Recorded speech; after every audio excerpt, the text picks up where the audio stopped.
So ayun guys, kung pupunta kayo sa Dampalit, so hanapin nyo to si ate. Ang pangalan mo te?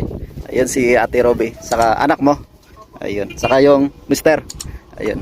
So dito lang yan sila guys sa Dampalit. So ayun. Ayos to, mga mababait yan sila ate. Dito yung tindahan nila. So kung gusto nyo tumambay, dito. Welcome na welcome kayo. Saka safe naman dito sa area.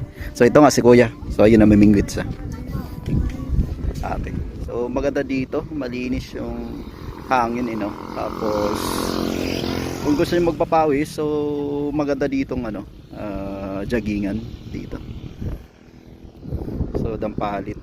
Medyo malayo yung ikot niya. Dito marami ditong mga nagbabike, jogging. So ayun. Yan guys, dito ako ngayon sa Dampalit, So nandito yung mga tropang yagit natin. So ano pangalan mo?